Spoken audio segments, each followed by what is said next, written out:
What's up, guys?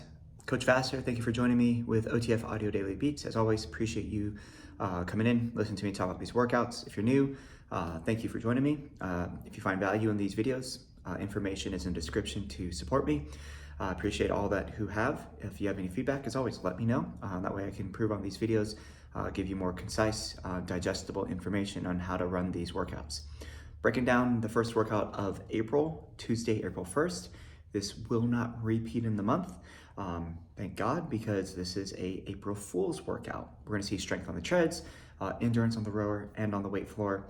As always, we'll talk about key concepts, break down the 2G, break down the 3G, and the kind of unique spin of this workout. So we're gonna start first thing first, April 1st, April Fool's Day. Very unique workouts every single time. Today is no different. So talking about the key concepts for the treads, we're gonna start with a quick primer block before we head into 4 working blocks. At OTF, we always end each block with an all out, but April Fools. Today, we're gonna start the block with an all out, then you'll go at your own pace for the rest of the block to see how far you could go. All outs get shorter each block, but the blocks get longer, giving you time to go the distance. The catch is we also add incline. So can you match or beat your distance from each block? For the rower, you have a 300-meter row. The catch is, if I call splat point, you have to hop off the rower, do 12 squat jacks, and then hop back on to finish your distance. For the floor, you have an endurance circuit. Same thing, when the splat point pops up on the VVA, stop what you're doing, complete 12 squat jacks, pick up where you left off. Need benches out for today, so just be aware of that. Looking at the treadmills, block 1 is a primer, very short 1-minute block. And then after that, we're gonna have 4 blocks that follow a format of an all out, walk recovery until they're ready, and then they tread for distance for the time remaining. A couple key things here with these 4 blocks of work, everything kind of matches up. So looking at block 1, 30-second push into a 30-second push all out, and then a 1-minute walk recovery. This is a primer block, so go off of effort more so than intensity. They recommend power walkers 6% for that 30-second push. Joggers and runners start about maybe 1.5 over their base, so they have room to bump up. And then when they hit that push all out, power walkers add 1 to 3%. Joggers and runners add 0.1 to 0.5. If they're on their bike, strider, start at 3 gears, maybe take it to 4 or 5 gears over base for that 30-second push all out. After the 1-minute walk recovery, now we go into the fun stuff. So at the start of each block, from this point onwards, they're gonna clear out the screen 1 time and 1 time only. They let it run for the duration of the block. So in block 1, the primer, don't have to worry about it. But block 2 onwards, clear the screen at the start. Block 2 is 3 minutes and 45 seconds. So we do wanna see how far they get in that time frame. They'll start with a 1-minute all out at flat road. They'll take a walk recovery. The goal is to get back to base as quick as possible / tread for distance, okay? So they could get to base and they could use base for the rest of the time, or they could go to base right into an aggressive push until they call time. So after that 1-minute all out, they still have 2 minutes and 45 seconds to continue to collect distance, because that all out does count. At the end of the 3 minutes and 45 seconds, treads, check your distance, 3, 2, 1, walk it down. They have 90 seconds to recover. Then we move to block 3. Second block in this format, all outs will decrease by 15 seconds, but they add 1% to the incline. So the first one was flat road at 1 minute. This one's 45 seconds at 2%. Walk recovery, as much or as little as they need. And then when they tread for distance, 2% incline. Spicy. Check distance at the end of the 4-minute block, okay? A little bit longer block, but the incline does add some challenge to it, so they might have to hold a slightly lower speed if they maintain 1 speed throughout. Block 4, 30-second all out, 3% incline, walk recovery, flat road, and then tread for distance, 3% incline until they call time. This one is 4 minutes and 15 seconds, and then the final block, 4 minutes and 30 seconds. Start with a 15-second all out, 4% incline, and then walk for recovery, flat road, and then when they tread for distance, back up to 4% incline. Hopefully they remember to clear out the screen at the start of every single block. At the end, check, match, or beat. As a coach, hold them accountable. So get that actual like physical response from them. Call them out. Who matched, hands up, who beat, awesome job, John, way to kill it, Sally. Give them that validation and that engagement so they stay engaged with you. Now, the weight floor side, you have a circuit. There is a total of 5 exercises and 1 row distance that they're just gonna repeat for 23 minutes. Now, the twist about this one, once you get them set up, they could start right into the circuit. When you start the treads, that's when that starts their countdown of when they will do their first set of squat jack floor taps, okay? So as far as the movements go, we'll talk about that first. Bench chest press, split stance high row, hand is on the bench, both feet are on the floor in a split stance. Single arm, contralateral, single leg, lateral step up. So we're gonna have weight on the outside, inside leg is gonna step up, but that leg stays on the bench, 12 on each side, and then the floor seated torso rotation, and then the traditional dead bug, so opposite hand, opposite foot will move. Once they finish all that, 300-meter push row. And they're just gonna repeat that circuit over and over and over and over. The twist though, as mentioned, is at certain points, there's gonna be a splat point on the VVA. And actually you control when that's gonna happen because it's gonna time up with the treads, okay?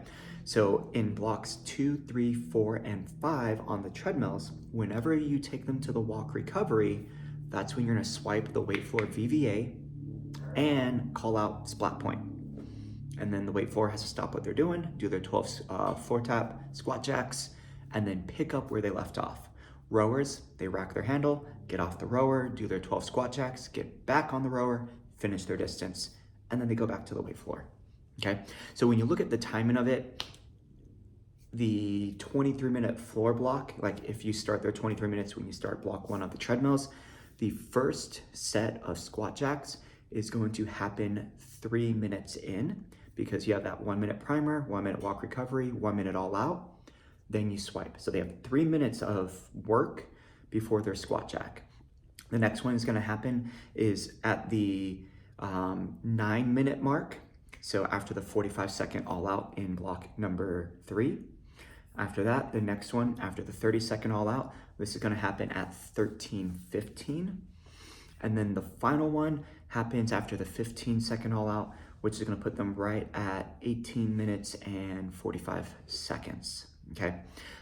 They don't need to know that, but that's just something for you to be aware of is when you take them to that walk recovery, swipe the slide, do their movements, and then swipe over again, okay? So this is one where you just keep swiping over every single time. Make sure you hit play so the video picks back up.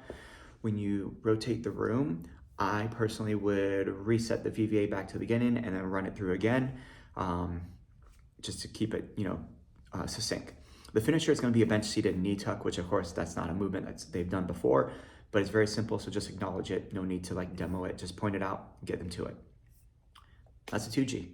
3G is going to operate very similar. So on the weight floor, same idea with that circuit. We're going to see a 14-minute block at every station, except for the treadmills where it's going to see 3 blocks. But in a way, it's very similar to what they do in the 2G. So on the 3G side, talking about the treadmills, they will start with the same idea of the clear out the screen at the start. Block 1, 3 minutes and 45 seconds, then 4 minutes, and then 4 minutes and 15 seconds, okay? Each block, clear out the screen at the start, match or beat the distance from the previous one. Now, for the first block, they will do a 1-minute push all out, and then just like before, they will walk recovery and then tread for distance for the time remaining at that same incline. So flat road for the joggers and runners, power walkers, 1% or greater. At the end of 3 minutes and 45 seconds, check and remember distance. They have 1 minute to walk it out, recover, get back to base when they're ready. And then at 4 minutes and 45 seconds, that's when you start block 2. They'll clear up the screen, 45-second all out, 2% incline, flat road walk recovery, tread for distance at 2%. Check their distance after 4 minutes, yada, yada, yada. And then the final block, start with that 30-second all out with that cleared screen, walk recovery, tread for distance. However, at the 4-minute mark, They will then do a 4% incline for a 15-second all out.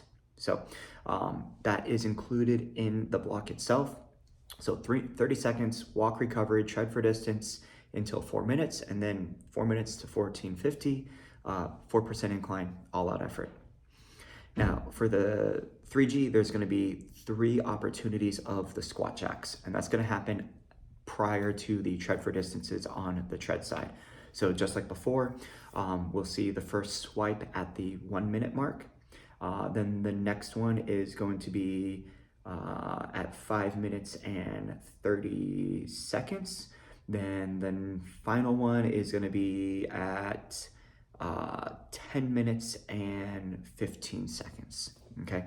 The rowers is complicated, but not. So it's set up very similar where the efforts match with the treads. So they will start with a 14-minute stored program. They will leave the rower alone after this point. They'll do a 1-minute push all out row when the treads do the 1-minute push all out row. Instead of doing squat jacks, they will do alternating jump lunges with the hop, 12 total reps, row for distance, until you call time for the treads. When the treads are doing their walk recovery, get back to base when they're ready before the next block, rowers will rack their handles and do the movement again. And then they will recovery row or row for distance until they then match up with the treads and do a 45-second all out row, do the movements. So every time the treads walk for any reason, rowers get off the rowers, do their lunge jumps with the hops, and then get back on and keep rowing. So it's very simple if you think about it that way. When the treads are doing the treads, the rowers are rowing. When the treads are walking, the rowers are doing their body weight movement. Okay, and then the weight floor, set up exact same way. You got the same 5 movements as the 2G. Of course, they are not going over to the rowers, but same thing, you know, they have 3 opportunities for the squat jacks. So once again, when you look at it, it might seem very complicated in the 3G, but once again, the rowers match up with the treads. When the treads are working, the rowers are rowing. When the treads walk, the rowers are doing their body weight movement. Keeps it simple. All right, as always, any feedback, let me know. You guys got this. Happy April. Coach you down.